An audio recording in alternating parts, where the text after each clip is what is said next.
This is supposed to be one of the holiest sites in the world, in one of the holiest cities in the world. But this cell phone footage shot inside the Al-Aqsa Mosque in Jerusalem shows a scene that's anything but tranquil.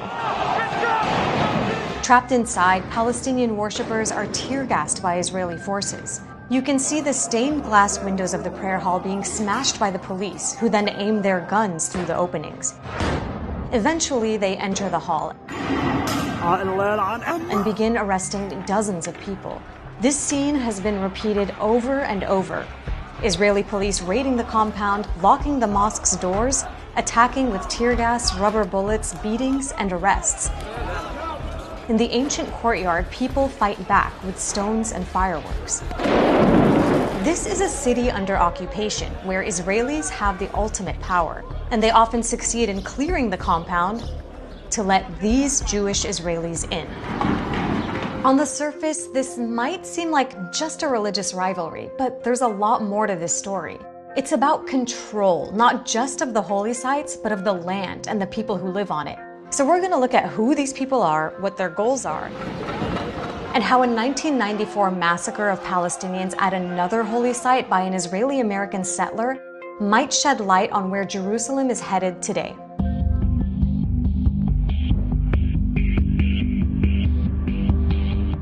Jerusalem is at the heart of three religions: Islam, Judaism, Christianity. But since occupying East Jerusalem in 1967, Israel has aimed to ensure the city has a Jewish majority. You are stealing my house. And if I don't steal it, someone else is going to steal it. No. To Palestinians who have been living under occupation and denied equality for decades, Al-Aqsa isn't just Islam's third holiest site, it's a symbol of their nationhood. Jews call Al-Aqsa the Temple Mount because it's believed to be the site where two ancient Jewish temples once stood. The second temple was destroyed by the Romans roughly 2,000 years ago, but until then it had been the center of Jewish worship, the holiest place for Jews. Still, even after they occupied the site in 1967, Israeli authorities maintained a policy that Jews should not pray there and that only Muslims can. But that might be changing. And these people are driving that. They belong to various groups that make up what's generally referred to as the Temple Mount movement.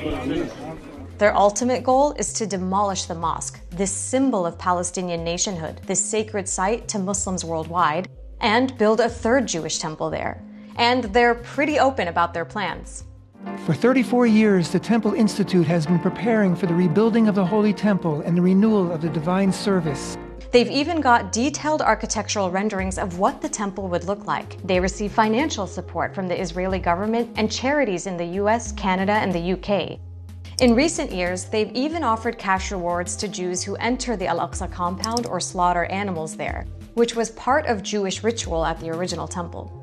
For decades, these activists were dismissed by most Israelis and constrained by the government. But that was then. So a few years ago, this was considered fringe? Zealots, lunatics, peculiar. Today it's mainstream. Yehuda Glick is one of the movement's most prominent figures, and he served in the Israeli parliament, the Knesset. He's not the only one to reach that office. 10 years ago, there was not a single member of Knesset who ascended Temple Mount. Today, we have 20 of the Knesset members. It's become common for government ministers and leaders, and even the Israeli Prime Minister Naftali Bennett, to talk about imposing Jewish prayers at Al-Aqsa. Until the early 2000s, the number of Israeli Jews who entered the Al-Aqsa compound was very small, maybe a few dozen a year.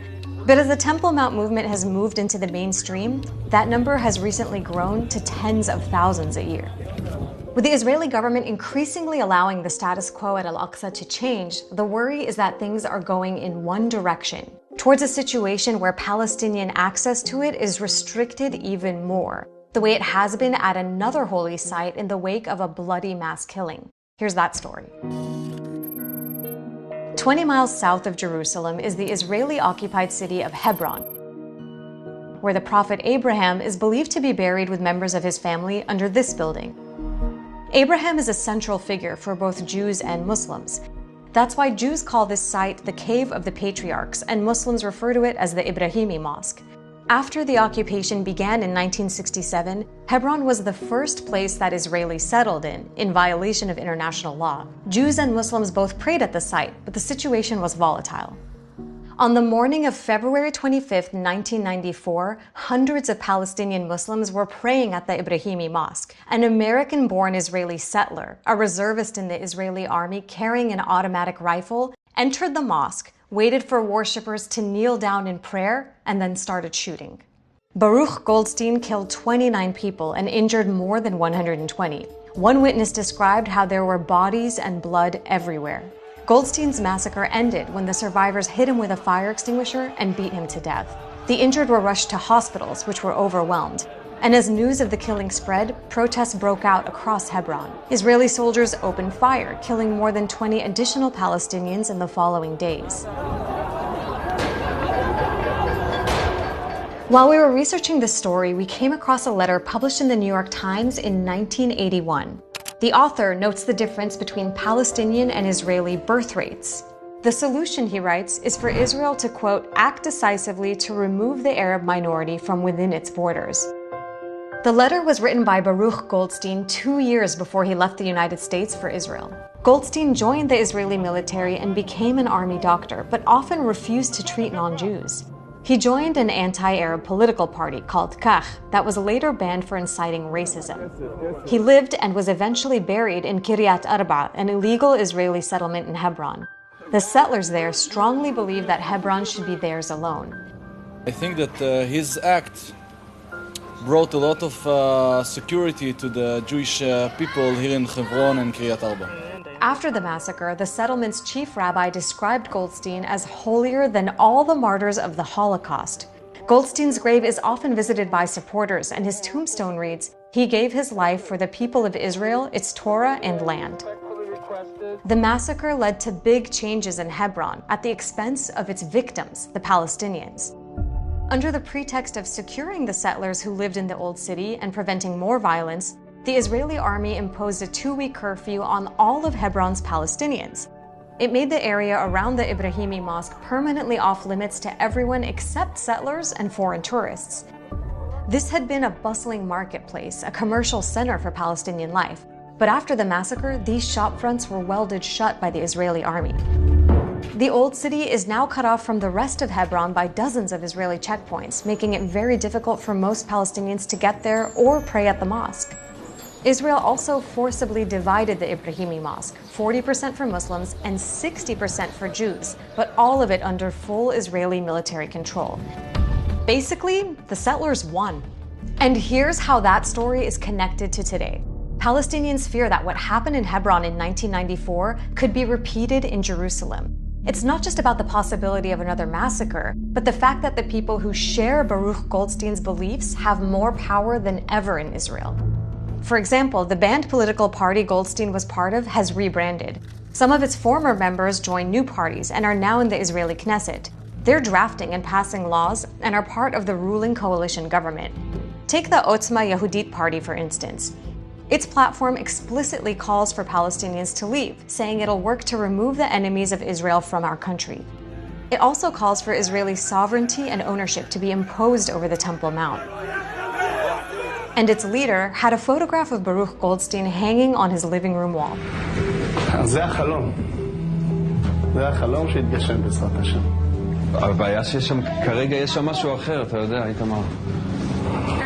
כרגע. הדגש הוא על הכרגע. For Palestinians, that's a call to cut them off from Jerusalem and Al-Aqsa, and another threat to their very presence on this land. Most of the world's governments, including Israel's biggest backer, the United States, have insisted for decades that a peace deal between Israelis and Palestinians would include a formula for dividing or sharing Jerusalem. But as the Israeli government moves steadily in the opposite direction, the US hasn't pushed back. Instead, it's done things that Israel believes strengthens its claims over the entire city, like moving the US embassy into Jerusalem. But if nothing is done to stop this trend, the consequences might be felt far beyond the Holy Land.